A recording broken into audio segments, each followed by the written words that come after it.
Hey guys, welcome back to another episode of Carib 21, where I share news that's trending in and around the Caribbean.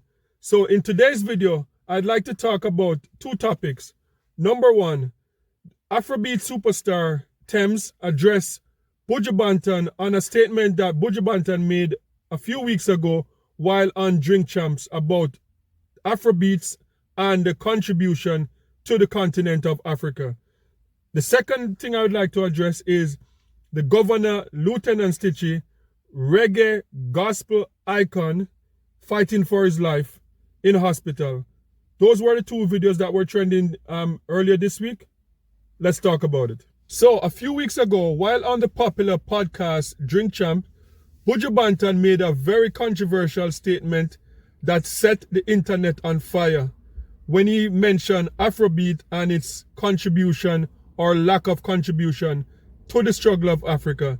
So in that interview, that statement started up the conversation again, Afrobeats versus reggae. So if you missed that interview, just take a look at that statement that set the internet on fire, that had people dragging Buju Banton like all over the internet. Here we go. Take a look. So let me ask you, because I've been watching and watching and watching. You said something that was very interesting. You said Afrobeats gives props back to reggae, to dancehall. Do they? I thought I heard you say that. I don't think they do. No, I never said that. I said they don't give fucking props back to dancehall and reggae. Oh, my bad. I heard it wrong. Now you really dyslexic. Yeah. My bad. I thought I heard it the other way around. But then I heard you say, because I heard you say Afrobeats. I thought I heard you say that. The Afrobeats, like, pay homage. The greatest musician out of Africa was Fela Kuti. Yeah. Fela Kuti. Lucky Dube from South Africa. We had Salif Keita. We have Youssou N'Dour. We have Baba Mal. Now, no one wanted to go beyond the pale of what those brothers was doing. I went to Africa in 1991 and I spent like 3 weeks constantly at the universities under baobab trees. In Kenya? Educating people from Ghana, all over the continent about reggae music and dancehall. But I was happy when they came to their senses to realize that music is the bridge that's going to connect us. But what I was disappointed in, they didn't try to connect with Jamaica the roots. They connect with everyone else except us. And you talking about Afrobeats? Yes. Okay, continue. I'm sorry. So they connected with everyone else except us. But when we look at what they're doing, their music is not free in Africa. It's fuckery.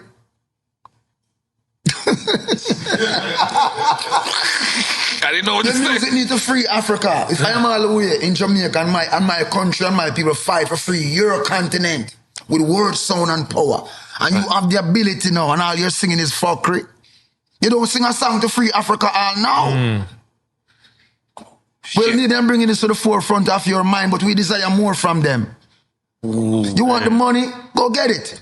But what's going to be said about you later on? And your posterity. You didn't make any impact. So, reggae music still stands predominant. It is still the king's music. Yes. So that was the controversial video on the Drink Champ podcast that had people dragging Buju Banton all over the internet. There are some people that was in agreement, and there are a lot of people that saying that was disrespectful. So a very popular influencer caught up with one of the biggest superstar in Afrobeat, which is Tems, and they asked her about that controversial statement, and this is what she had to say. I really respect Buju Banton as an artist, and I understand where he's coming from. Reggae is not Afrobeats, and the Afrobeats in Nigeria is specifically for escapism. It's specifically for dancing. It's specifically for vibes. It's specifically made for that purpose. So that's the purpose of Afrobeats. It's made to bring you alive and just forget about your worries and just enjoy. That was Tems' response, and I love the way how she dealt with it. She was very professional. When you go on the internet and you see like a lot of people drag Buju Banton all over the internet in some derogatory ways, you know, like she dealt with it on a really professional level. And she also made some good points, because in music, we had, like in reggae music from back in the days with Bob Marley, with Peter Tosh, Bunny Wailer, Burning Spear, those guys were like freedom fighter in music. Also, at the same time, in Africa, you had guys like Lucky Dube, and you have like Fela Kuti, and those guys in Africa, that their music was similar to what reggae music was about empowering people on the continent and about freedom. And she made a good point that, you know, with Afrobeats, like, this is a form of music, like, of celebration, of uplifting, and just a type of music to get you out of that stressful environment. And their music like dancehall, you know, we went through like different phases in dancehall, when like with Elephant Man, when Elephant Man was on top in dancehall, and all of his music was like party, feel good music. We see the same thing with Sean Paul. We see it in Calypso, you know, carnival type music, just like party type of music, celebration type of music. So there are different variants of cultural expression. So I thought that she made a good point. And one of the points that I'd also like to make is that the time that we're living in is different. A lot of stuff that Bob Marley sing about, Peter Tosh and those guys, in today's day, they probably would not be able to sing about it, because the music industry has completely changed. Like the music industry today, they moved away from vinyl. Back in the days, for example, Bob Marley, when Bob Marley started his rebel music, Bob Marley and the Wailers, like, they were like underground musicians when they started singing out. Like Peter Tosh, like Burning Spear. Most of the early guys in reggae music started underground. Hip hop was the same thing. Underground music, your vinyl, you know, make your music, you go out there. And back in the days, people used to sell music from the trunk of their cars. Now we're dealing with streaming, and especially with technology now, with algorithm and stuff like that. People are the music industry, they program certain things. So like they look out for keywords, and your music will be shut out of the system. The same way that YouTube works. Like if you do a video on YouTube and you mention certain words, the algorithm will pick it up and will throw that video out of YouTube. So, you know, there's a difference. A lot of things that Bob Marley did back in the days, and as I said, Peter Tosh would not be able to do it today. Capleton would burn in the fire. A lot of these music today that's streaming will not be accepted the same way like certain things was accepted. So she made a good point. So guys, sound off in the comment section. Let me know where you stand on this. Do you think that Buju Banton was right, that African musicians have a duty, have a right to whatever is going on in Africa now, what's going on in Kenya, what's going on in Ethiopia, and we see like even South Africa, there's still a bit of stuff going on there, that the Afrobeat artists have a duty, a responsibility to talk about it in their music, because a lot of people are saying that the news is not covering Africa the way they cover Ukraine, the way they cover like the Israel-Palestinian conflict. So sound off in the comment section and let me know what's your views. The second thing that was trending this week in Jamaica was with popular veteran dancehall gospel artist Lieutenant Stitchie in the hospital for what is said to be brain hemorrhage. And the latest is that he came out of the hospital, but he's in a long-term facility, and his family, his wife and his family, set up a GoFundMe to raise money for long-term care for Lieutenant Stitchie. And this is a sad news for the Jamaica music fraternity, because Lieutenant Stitchie was one of the first in everything.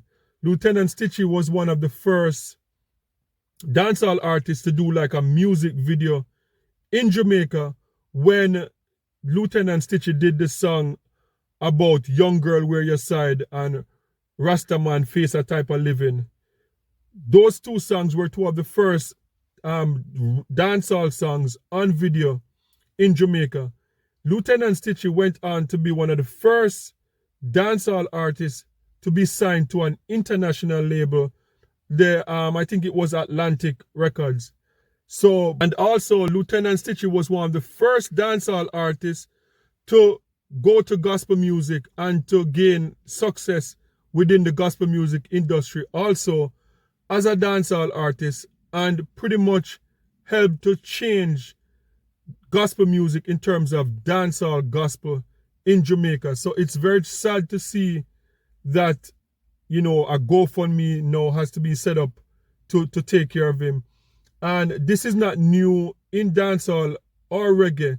Some of our most accomplished dancehall and reggae superstars had to get assistance, whether it's GoFundMe or they had to do fundraising upon their debt, or if they're struggling with any type of ailments.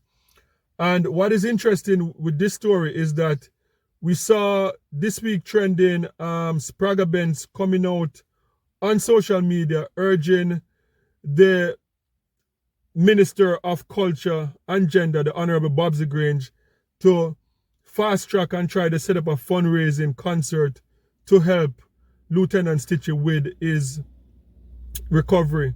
But one of the noticeable things that people were talking about online is that they haven't heard anything as yet from the gospel side of that community that Lieutenant Stitchie was a big part of, the whole gospel, dancehall gospel or reggae gospel. So I'm hoping that between the dancehall fraternity, all of the dancehall artists that are experiencing success today, a lot of these guys would not have this type of success if someone like Lieutenant Stitchie did not come and pave the way for them. So my hope is that there is a fundraising concert, or the dancehall artists or the gospel community can come together to raise this fund to keep Lieutenant Stitchie in good health, because it is expensive. Like, healthcare is expensive in Jamaica. So for Lieutenant Stitchie to recover from what he's going through right now, I'm hoping that the music fraternity will stand with him and they will help his wife and his family to help to sustain him while he's down. So guys, let me know in the comment section what you think about these two stories. What do you think about Buju Banton and Tems responding to Buju Banton? What do you think about what Lieutenant Stitchie is going through right now and the reaction from the dancehall community?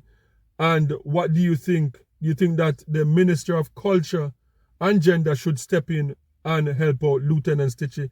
Because I think he has like the Order of Distinction or something like that too. I'm not sure, but I think he does. So sound off in the comment section. Let me know what you think about these two trending topics for this week. And don't forget to like, share, and subscribe for more amazing content. And remember, peace. I'm out.